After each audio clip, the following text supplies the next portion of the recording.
मी हरिभाऊ कोळेकर बारशे. नमस्कार. हरिभाऊ कोळेकर या यूट्यूब चॅनलमध्ये आपले मनपूर्वक स्वागत.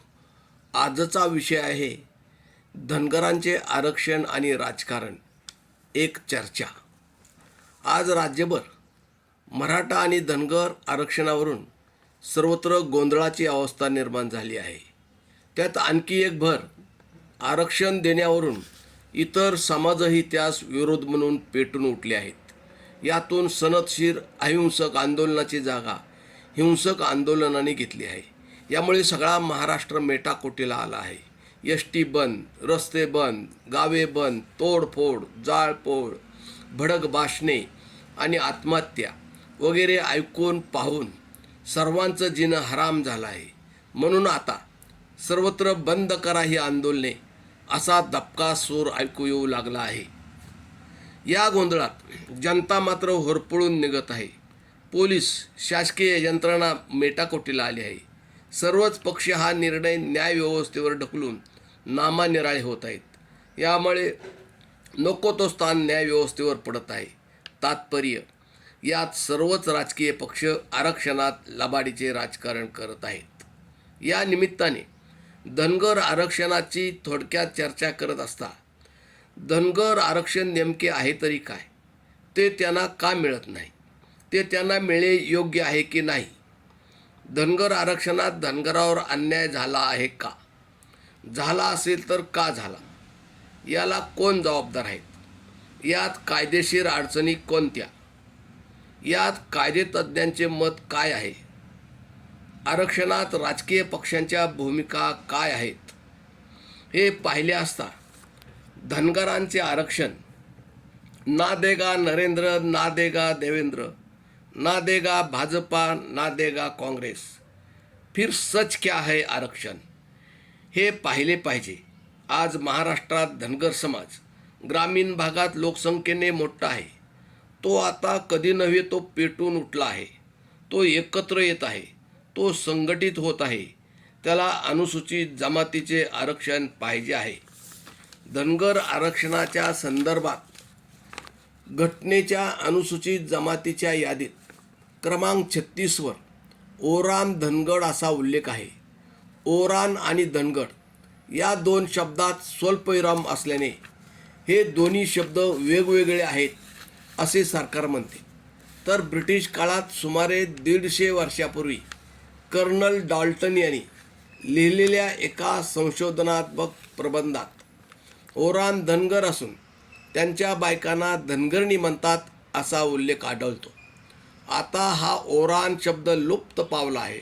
ओरान धनगरच आहेत, धनगड धनगरच आहेत, दोन्ही शब्द एकच आहेत. हिंदी आणि इंग्रजीत रचा ड उच्चार होतो. हा शब्दांचा अपभ्रंश आहे. आम्हाला सुरुवातीपासूनच अनुसूचित जमातीत घातले आहे, म्हणून त्याची अंमलबजावणी करावी. आम्हाला अनुसूचित जमातीच्या सवलती द्याव्यात अशी धनगर समाजाची मागणी आहे. पण शासन मात्र ओरान धनगड ही वेगळी जमात आहे अशी भूमिका घेत आहे. यावर धनगर समाज सन 1953 पासून महाराष्ट्रात ओरान धनगड जमात नाही, असेल तर ती दाखवा असे ओरडून सांगत आहे. पण त्याला उत्तर मिळत नाही. यासाठी धनगरांनी सर्व जिल्ह्यात जाऊन माहितीच्या अधिकारात माहिती प्राप्त केली, पण त्यांना ओरान धनगड कुठेही एकही आढळला नाही. मग अस्तित्वात नसलेल्या जमातीचा उल्लेख घटनाकाराकडून झालाच कसा, असे होणे शक्य नाही. म्हणून उल्लेखित जमात आम्हीच आहोत. आम्हाला आरक्षणाचा फायदा मिळालाच पाहिजे ही धनगरांची मागणी आहे. घटनेत एखादी जात अनुसूचित जमात म्हणून मान्य करायचे काही निकष होते, ते आजही आहेत. त्यातील आदिम अस्तित्व, त्यांचे देव, त्यांचे पुजारी, त्यांची स्वतंत्र संस्कृती, त्यांचे भौगोलिक अस्तित्व, सामाजिक मागासलेपण, कनिष्ठ दर्जा, शैक्षणिक मागासलेपण, सरकारी नोकरीतील प्रमाण, या निकषात आजही धनगर बसतात. यापूर्वीही बसत होते. यातील पहिला निकष आदिम अस्तित्व. धनगर जमात आदिम जमात आहे हे इंथोबेन, रसेल, इरावती कर्वे, राची ढेरे वगैरे मानववंश समाजशास्त्रांनी सिद्ध करून दाखविले आहे. हा समाज आर्यपूर्व काळापासून आज तागायत मेंढपाळीचा व्यवसाय डोंगर दऱ्या कपारीत निर्जन लोकवस्तीत करत आहे. हा समाज नागरी जीवनाशी समरस झालेला नाही. गावात गावकुसात त्याचे अस्तित्व नाही. तो मूक समाज म्हणून ओळखला जातो. त्याच्यात बुजरेपणा मोठ्या प्रमाणात आहे. आजही इतर सर्व समाज धनगराचं लेकरू ना मेंढीपाशी ना लेंडीपाशी, धनगराचं व्याड सवापार, धनगरी जत्रा कारभारी सत्रा, धनगर वेडे, बावळट, मागासलेले, नागरी जीवनाशी समरस न झालेले आहेत असे मान्य करतो, तसे म्हणतो. एवढेच नव्हे तर सर्वच जण त्याला सवापार धनगर म्हणून त्याची टिंगल करतात, त्याला हिणवतात, त्याला कमी लेखतात. यावरून धनगरात सामाजिक मागासलेपण आहे हे सिद्ध होते. यातील दुसरा निकष, धनगरांचे देव आणि पुजारी. धनगरांचे देव बिरोबा, खंडोबा, खिलोबा, शिंगरोबा, महालिंगराया, धुळदेव, मायक्का, भागुबाई, पदुबाई, सात्यासरा, अंबाबाई हे सगळे देव दऱ्याखोऱ्यात डोंगर कपारीत राहणारे नागरी देवदेवतापेक्षा वेगळे आहेत. त्यांचे पुजारी आदिवासीप्रमाणेच त्यांच्याच जातीचे आहेत. डोक्यावर लाल फेटा, खांद्यावर घोंगडी, त्याला जाड म्हणतात. हातात काठी, त्याला वेत म्हणतात. काकेला हळदीची पिशवी, त्याला भंडाऱ्याचा बटवा म्हणतात. आणि कपाळभर हळद म्हणजे भंडारा असतो, त्यांना वीरबुवा किंवा गावडा असे म्हणतात. त्यांना इडी तोडल्याशिवाय म्हणजे एक प्रकारचा विशिष्ट धार्मिक विधी केल्याशिवाय, दीक्षा घेतल्याशिवाय पुजारी होता येत नाही. त्याचाही एक वेगळा विधी असतो. असे हे आदिवासी जमातीप्रमाणे धनगरांचेच धनगर पुजारी असतात. या पुजाऱ्यांना मंदिराची व्यवस्था, देवपूजा, यात्रा, लग्नकार्यात, देवकार्यात गजी खेळणे, गजी ढोल वाजविणे, सुवासिनी बायकांच्या डोक्यावर पाण्याने भरलेल्या घागरीत ठेवून, पाणी म्हणजे जल, जल म्हणजे धनगरी भाषेत जळ, विधिवत पूजा करून वाजत गाजत हेडाम खेळत लग्नमंडपात आणणे, वधूवरांच्या लग्ना अगोदर कुलदेवतांचे लग्न लावणे, लग्नाच्या अगोदर 1-2 दिवस 5-7 बकरी किंवा मेंढ्या, त्याला वालाग म्हणतात, ते कापणे म्हणजे गजी घालणे वगैरे विधी करणे भाग असते. याबरोबरच मुगार, अंधारबेक, पात्रे भरणे, वालूक, हेडाम, वीर, घुगळ, दूध शिजविणे, सुवासिनींच्या ओट्या भरून त्यांची पूजा करून त्यांना जीव घालणे, चळी उचलणे, आंबील करणे, ती वाटणे, घ्या दहीभाताचा काला, आमचा शिदोबा जत्रेला गेला म्हणत घरोघरी जाऊन दहीभाताचा काला प्रसाद म्हणून वाटणे, सायंकाळी लोकांना घरी बोलावून देवदेवतांचा जय जयकार करून आंबील पाजणे, असे कितीतरी आदिम खानाखुना असणारे सण, उत्सव, परंपरा धनगरामध्ये आहेत. याशिवाय आदिवासी जमातीप्रमाणे धनगरांची एक स्वतंत्र लोककला आहे. उदाहरणार्थ गजी ढोल, गजी नृत्य, धनगरी ओव्या, हेडाम खेळणे म्हणजे पोटावर तलवार मारून घेणे, पुजाऱ्याच्या अंगावर खारीक खोबरे हळद म्हणजे भंडारा उधळणे, अंगात आलेल्या पुजाऱ्याच्या तोंडून भाकणूक ऐकणे म्हणजे भविष्य ऐकणे, यास धनगर समाजात फार महत्त्व असते. यावर धनगरांचा फार विश्वास असतो.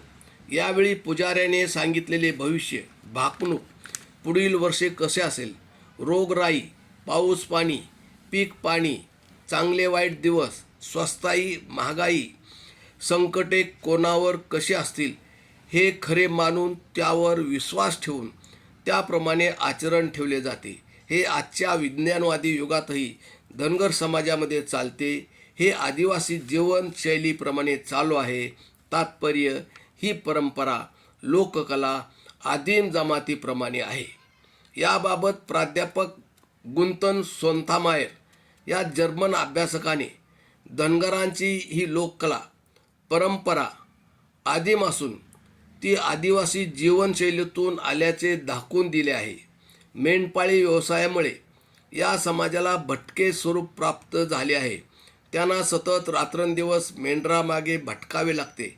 मेंढराबरोबर बायका मुलासह राहावे लागते. दऱ्याखोऱ्यात डोंगर कपारीत मुक्काम करावे लागतात. यांच्या वस्त्या गावकोसाच्या बाहेर डोंगर माळावर अलग असतात. त्याला मेंढवाडा असे म्हणतात.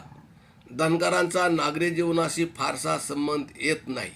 बाजारहाट करणे, शेळ्या मेंढ्या विकणे, दवाखान्यात जाणे एवढ्या पुरताच त्यांचा नागरी जीवनाशी संबंध येतो. त्यांच्यात बुजरेपणा, लाजरेपणा मोठ्या प्रमाणात आहे. ते जास्त कोणाशी बोलत नाहीत, कोणाशी लगटही करत नाहीत. त्यांच्यात शिक्षणाचे प्रमाण नगण्य आहे. त्यांचे शिक्षण लिहिण्या वाचण्यापुरते असते. हा समाज अतिमागास असून त्यांच्यात नोकऱ्यांचे प्रमाण फार कमी आढळते असा उल्लेख आढळतो. त्या राज्यघटनेत मागासवर्गीयांची नोंद करताना आणि त्यांचे वर्गीकरण करताना राष्ट्रीय जनगणना विभागाचा अहवाल विचारात घेतला जातो. कारण तसा घटना प्रदत्त अधिकार डेलिगेटेड पॉवर या जनगणना विभागास आहे. ती यापूर्वीही होती, आजही आहे. त्या अनुषंगाने या विभागाने सर्व जाती जमातीचा सविस्तर अभ्यास करून अनेक जाती जमातींची माहिती प्रकाशित केली. याच आधारे अनेक समाजशास्त्रज्ञांनी जाती जमाती संदर्भात ग्रंथ प्रकाशित केले. त्यात सुमारे 30 संदर्भ धनगर समाजाबाबत दिलेले आहेत. त्यात तत्कालीन मुंबई प्रदेश, मध्य प्रदेश, हैदराबाद, निजाम वगैरे प्रांतातील धनगर समाजाची माहिती सविस्तरपणे दिलेली आहे. डॉक्टर इरावती कर्वे यांचे anthropometric measurement of Maharashtra, Shri Russell R V आणि हिरालाल मध्य प्रदेश या समाजशास्त्रज्ञांनी the caste and prize of central provision या पुस्तकात आणि श्री एस हसन हैदराबाद स्टेट यांच्या caste and prize of the Nizam dominion या संदर्भ ग्रंथात धनगरांची सविस्तर माहिती वर्णन केलेली आहे. ही सर्व माहिती धनगरांना अनुसूचित जमातीत टाकण्यास पुरेशी होती आणि आजही आहे.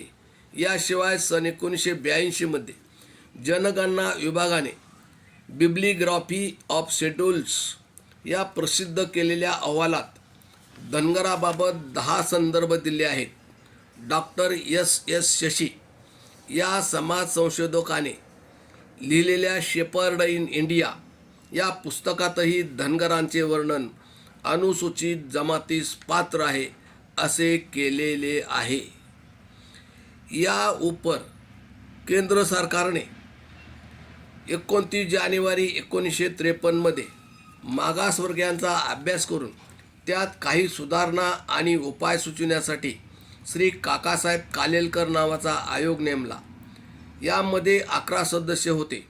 त्यांनी 26 राज्यात हिंडून अभ्यास करून आपला अहवाल सादर केला.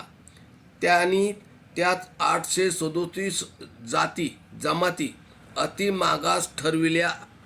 त्यात धनगर जमातीचाही समावेश होता. त्यांनी आपल्या अहवालात सुमारे 3000 जातींची नोंद केली. यात त्यांनी धनगराबाबत नोंद करताना त्यांच्यात सामाजिक मागासलेपणा, अंधश्रद्धा मोठ्या प्रमाणात आहे. त्यांची संस्कृती, अस्तित्व, परंपरा, राहणीमान, चालीरीती वगैरे अनुसूचित जमातीच्या निकषाशी मिळत्या जुळत्या आहेत असा अहवाल सादर केला.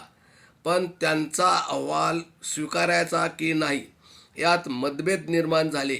गोंधळाची अवस्था निर्माण झाली.